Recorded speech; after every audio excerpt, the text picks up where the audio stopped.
พิธีเปิดการแข่งขันกีฬาต้านยาเสพติดประจำศุกร์เฮียน 2025-2026 โรงเรียนมอโซเสดนาไซได้จัดขึ้นในตอนบ่ายของวันที่ 11 ธันวาคม 2025 อยู่เดินกีฬาโรงเรียนของตน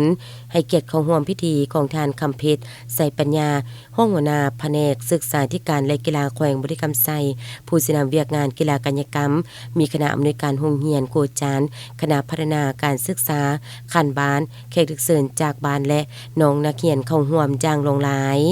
ก่อนพิธีเปิดขึ้นจางเป็นทางการได้รับชมศิลปะการแสดงห้องบทเพลงจากน้องนักเรียนและการเดินขบวนก้อนกำลังปลายเปิดงานกีฬาและศิลปะต้านยาเสพติดประจำศุกร์เฮียน 2025-2026 มีสื่อความหมายให้เห็นว่าการเปิดงานแข่งขันกีฬาและศิลปะต้านสิ่งเสพติดของโรงเรียนได้จัดขึ้นอย่างต่อเนื่องต่อด้วยก้อนกำลังคำขวัญของโรงเรียนสอนดีเรียนเก่งเข่งวินัยใส่ใจสิ่งแวดล้อมพร้อมส่งเสริมกิจกรรมเด่นก้อนกำลังทุ่งศาสตร์แม่นใดหวบหวมเอาพลัง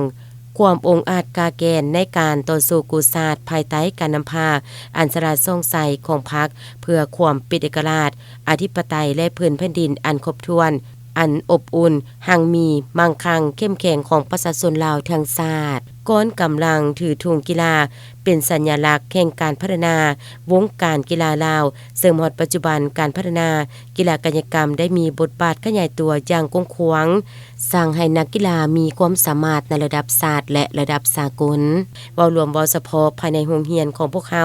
ก็ได้สร้างนักกีฬาที่ได้แข่งขันระดับเมืองระดับแขวงและระดับประเทศท่านอาจารย์ดวงตาจันทวงศ์ผู้อำนวยการโรงเรียนมอโสเสดนาไซได้ขึ้นรายงานโดยย่อการจัดการแข่งขันกีฬาในครั้งนี้รวมมี6ประเภทกีฬาคือบานเตฟุตซอล7คนสายยิงมอต้นและมอปลายรวม23ทีมบานทรงยิงทรายมอปลาย22ทีมกระโตสายยิงมอต้น11ทีมดึงเสือกยิงทรายมอต้น12ทีมเล่นลานทรายยิงมอต้นและมอปลาย23ทีมและกีฬาประเภทเทคบอลยิงทรายมอต้น12ทีมคาดว่าการแข่งขันจะสิ้นสุดท้ายเดือนมีนาคม 2026 พร้อมนั้นก็ได้ร่วมกับคณะประธานตัดเทพผ้าและลานของเกาบาทเป็นสัญลักษณ์กล่าวเปิดการแข่งขันกีฬาเป็นทางการ